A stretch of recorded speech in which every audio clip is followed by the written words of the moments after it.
¿Sabía usted que dentro de la Amazonía peruana existen los pueblos indígenas en situación de aislamiento y contacto inicial o PIASI? Esta población está en grave riesgo de desaparecer, no solo por la expansión de la industria de hidrocarburos, sino también por la falta de políticas públicas que refuercen su protección. Un ejemplo de ello es el nuevo proyecto de ley impulsado por el congresista de Fuerza Popular Jorge Morante Figari, que busca poner en manos de los gobiernos regionales la evaluación de las solicitudes de reservas para pueblos en aislamiento. Si bien estos pueblos necesitan que su territorio sea declarado como reserva indígena porque con ello se protege la integridad de sus habitantes, dándoles protección física y legal ante las invasiones que podrían sufrir y afectar sus modos de vida, resulta preocupante que el reconocimiento de las reservas sea aprobado por la Ordenanza Regional de los Gobiernos Regionales y no por decreto supremo del Gobierno Nacional.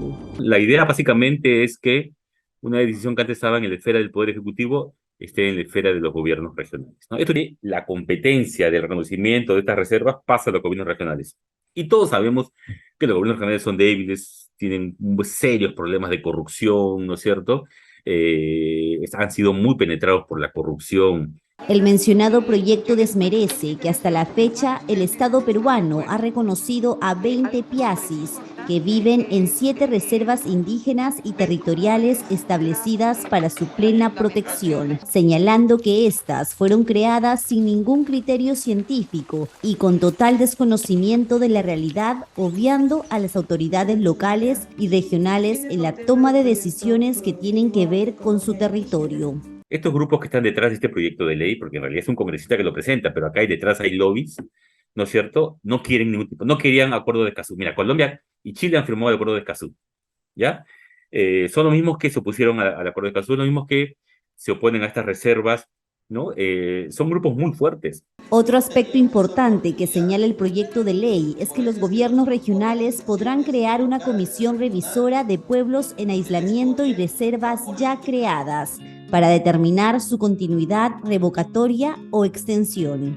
Hay estudios científicos que acreditan que estos pueblos existen, ¿no es cierto? Hay antropólogos que tienen toda una metodología y han acreditado que estos pueblos existen. O sea, lo que está en juego aquí es liquidar a estos pueblos, porque son un obstáculo para que estos sectores, ¿no es cierto?, arrasen con esos bosques. Para el abogado Juan Carlos Ruiz, lo ideal sería que el proyecto se archive, pero de ser aprobado en las comisiones de descentralización y cultura, la Defensoría del Pueblo tendrá que imponer una demanda de inconstitucionalidad, pues no se puede modificar leyes orgánicas a través de leyes ordinarias. Y además, los gobiernos regionales carecen de la independencia y objetividad para pronunciarse sobre estos temas. Kimberly Barrantes, Nativa, nos conecta. Siempre vamos a regalar nuestro